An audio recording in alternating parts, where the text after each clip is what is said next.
Doctor Kumar विश्वास मेरे बड़े भाई हैं, बहुत प्रेम करते हैं। क्या शानदार परिचय उन्होंने दे दिया कि मोटा हो गया है, आगरा से आया है। आप समझ लीजिए कितना प्यार करते हैं। वही प्रेम है मेरा और इनका जो आजकल इनका केजरीवाल के साथ चल रहा है।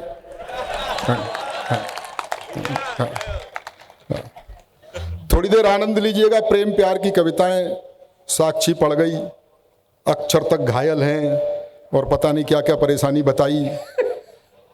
उधर उन्होंने भी समर्थन कर दिया कि इनको देख के ऐसा लगता है प्रेम की पुरानी यादें ताज़ा उनकी भी हो गई। मैं इन चक्करों में पड़ा नहीं। प्रेम प्यार की कविताओं से बहुत ज़्यादा प्रभावित होने की ज़रूरत है नहीं।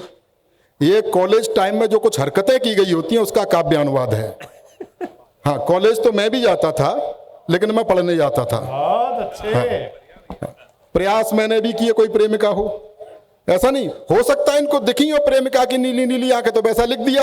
मुझे तो उसके बाप की लाल पीली पहले ही दिख गई थी। हाँ, मैंने भी प्रयास किए कोई प्रेमिका हो। कोई मुख्य अतिथि जी आए हैं, मुख्य अतिथि जी शायद। नहीं। हाँ, प्रयाग गया तो सभी मुख्य अतिथि हैं। अच्छा। और इनके तो गले में फूल छाप पट्टा भी है तो परम मुख्य अतिथि है। बेटा ध्यान से देख ले, कभी भी मुख्यमंत्री बन सकता है वो। हाँ, भाजपा है ये। मैं कोई इस तरह की गजल वजल गीत वीत सुनाने वाला हूं नहीं। गजल के बारे में मेरा मानना यह, गजल सुनने के बाद ऐसा लगता है कि जैसे अपनी कोई प्रेमिका थी, 10-12 प्रेमिकाएं थीं और छोड़ के चली गईं। मैं सच बता रहा हूं, पिछले दिनों जगजीत सिंह साहब की एक गजल सुन रहा था, नीरज जी बैठे हुए हैं। सुनने के बाद ऐसा लगा कि मेरी प्रेमिका मुझे छोड़ के चली गई तो मैं 1 घंटे रोया। उसके बाद याद आया कि अपने तो कोई प्रेमिका थी ही नहीं। फिर 2 घंटे रोया। फिर याद आया यार अपन तो शादीशुदा हैं, तो पूरी रात रोया। हाँ, हाँ। हम और डॉक्टर कुमार विश्वास इकट्ठे जवान हुए, इसमें हंसने की क्या बात है। नहीं, सच बता रहा हूं, हम और डॉक्टर कुमार विश्वास इकट्ठे जवान हुए। वो बात अलग है कि जवान हो गए और मैं इकट्ठा। कई देशों की यात्राएं मैंने इनके साथ की हैं, 17-18 देशों में मुझे ये साथ ले गए हैं। प्रेम करते हैं इसलिए ले जाते हैं ऐसा नहीं है, इज्जत बचा के वहां से मैं ही लाता हूं। हाँ, नहीं सच बता रहा हूं भाई, जब भी किसी विदेश में किसी इमिग्रेशन से बाहर निकलेंगे तो विदेशी देखते हैं तो पहले कद काठ ही देखता है। भाई ज्ञान और कविता तो बाद में सुनेगा, पहले कद काठ ही देखते हैं। इनको देखते हैं तो कहते हैं भारत में भुखमरी है। बाद में मैं निकलता हूं तो समझ जाते हैं क्यों है। बहुत अच्छे। सच बता रहा हूं, आजकल इनको Y+ श्रेणी की सुरक्षा मिली हुई है। अच्छा, इनके साथ जो VIP व्यवस्थाएं हमें भी मिल जाती हैं, गेहूं के साथ बथुए को पानी। वो कमांडो आ जाते हैं भीड़ से बचाने के लिए, घेरा बनाओ घेरा बनाओ। मेरे पास भी आ जाते हैं कि घेरा बनाओ घेरा बनाओ। मैंने कहा भैया इनका बनाओ, मेरा तो बना हुआ है। इन्होंने प्रेम प्यार की कविताएं लिखी, मुक्तक लिखे, देश दुनिया ने गाए। मैंने कुछ तुक्तक लिखे हैं। अच्छा। मैं चाहता हूं 1-2 तुक्तक आप तक पहुंचा दूं।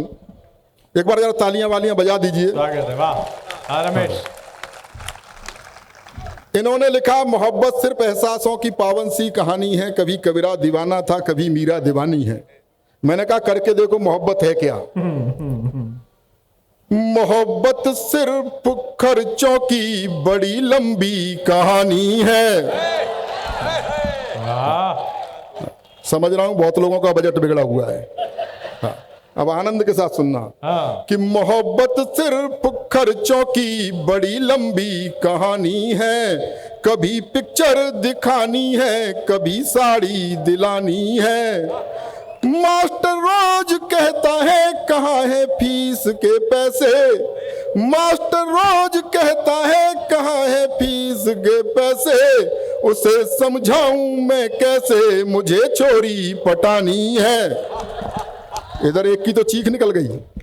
हाँ, एक तुक्तक और सुन लीजिए। ये कौन है भाई, कौन क्यों रो रहा है? बच्चा है। अच्छा, मोहब्बत के बाद का परिणाम है। हाँ, हाँ, कोई दिक्कत। एक तुक्तक और सुन लीजिए। बहुत अच्छा। हाँ, कुछ लोग जोड़े से आए हैं और हंस भी रहे हैं।